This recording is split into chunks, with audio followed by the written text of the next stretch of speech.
Assalamualaikum warahmatullahi wabarakatuh. Alhamdulillahirabbil alamin. Wassalatu wassalamu ala asyrafil anbiya'i wal mursalin wa ala alihi wa sahbihi ajma'in, amma ba'd.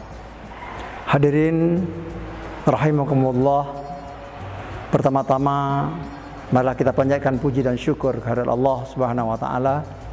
Pada siang yang berbahagia ini, selesai kita menunaikan salat zuhur berjamaah, kita berkesempatan untuk sama-sama mengikuti kultum dalam rangka untuk mengupgrade diri kita. Dalam kesempatan ini saya akan mencoba menyampaikan satu hal yang berkenaan dengan tanggung jawab seorang bapak sebagai kepala rumah tangga. Hadirin yang dirahmati Allah, bahwa kita selaku suami atau kepala keluarga tentu ingin membuat anggota keluarga kita bahagia, sehingga dengan berbagai upaya kita lakukan, termasuk kita penuhi segala kebutuhan-kebutuhannya, dan kita akan berjuang sekuat tenaga untuk membahagiakan anak istri kita. Kadang-kadang banyak orang menggunakan kesempatan itu dengan hal-hal yang salah, hanya demi untuk membahagiakan keluarganya secara materi. Mereka membawa pulang hal-hal yang haram, mereka membawa pulang hal-hal yang syubhat, rezeki-rezeki yang syubhat, padahal itu tidak akan bermanfaat buat keluarga mereka. Tapi itu adalah bentuk wujud dari suatu tanggung jawab sebagai kepala keluarga. Hadirin yang berbahagia, tentu yang sebenarnya bukan itu yang harus selalu kita paksakan untuk kita penuhi, tapi ada hal yang sangat penting yang oleh kita sering melupakannya. Karena Allah sudah mengingatkan kita sebagaimana firman-Nya dalam surat At-Tahrim ayat 6, ya ayyuhallazina amanu qu anfusakum wa ahlikum nara. Di sini Allah menegaskan kepada kita, kepada orang-orang yang beriman, hendaknya dia menjaga dirinya, menjaga keluarganya, menjaga anak dan istrinya dari api neraka. Tentu ini adalah merupakan suatu hal tanggung jawab yang sangat esensial bagi seorang bapak, sebagai seorang suami. Bagaimana dia mendidik istrinya menjadi seorang istri yang solehah, bagaimana dia mendidik anak-anaknya menjadi anak-anak yang soleh dan solehah, karena ini merupakan aset bagi dirinya di yaumil mahsyar kelak.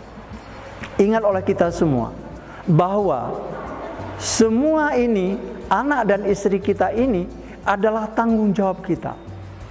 Jangan kita merasa bahagia dan bangga seorang yang ahli ibadah, rajin sholat, rajin puasa, sholat malam, dan lain sebagainya.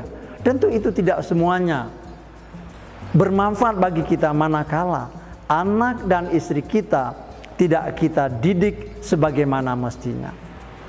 Ingat oleh kita bahwa ketika di yaumil hisab kelak, kita tidak akan bisa melangkah selangkah pun manakala anak dan istri kita komplain terhadap apa yang kita lakukan terhadap mereka.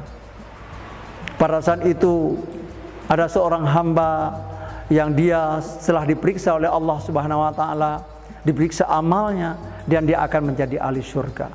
Tiba-tiba datang istrinya, datang anaknya, maka mereka semua komplain, ya Allah, jangan engkau masukkan laki-laki ini ke surga, karena dia adalah laki-laki yang tidak memperhatikan kami di dunia. Itu kata istri. Begitu lagi kata anak kita, ya Allah, jangan engkau masukkan bapak kami ke surga, karena dia tidak pernah memberikan pendidikan agama kepada kami sehingga kami menjadi seperti ini. Jadi jamaah sekalian, tentu yang harus dipikirkan oleh kita bahwa tidaklah tanggung jawab kita sebagai seorang bapak hanya memenuhi kebutuhan fisiknya saja, kemudian makan dan minum saja, sandang dan pangan saja. Tetapi ada yang sangat penting yang mesti kita perhatikan, yang diberikan oleh seorang bapak. Bagaimana kita memberikan sarapan rohani yang baik kepada istri dan anak-anak kita. Mudah-mudahan dengan kita berbuat demikian, anak-anak ini akan menjadi anak yang soleh dan soleha. Ketika kita berpulang ke sana, kita meninggal dunia, maka anak-anak inilah yang selalu akan mendoakan kita. Dan ada satu sejarah, ada satu cerita bahwa seseorang di sana Allah angkatkan derajatnya, diangkat, dan terus diangkat. Maka dia sendiri bingung, kenapa derajat saya diangkat terus? Allah mengatakan, anakmu yang soleh dan soleha selalu mendoakan, memohon ampunan kepadamu. Maka pada hari ini derajatmu akan aku angkat lebih tinggi. Demikian para jamaah sekalian, mudah-mudahan bermanfaat bagi saya pribadi dan kepada jamaah sekalian. Billahi taufiq wal hidayah. Assalamualaikum warahmatullahi wabarakatuh.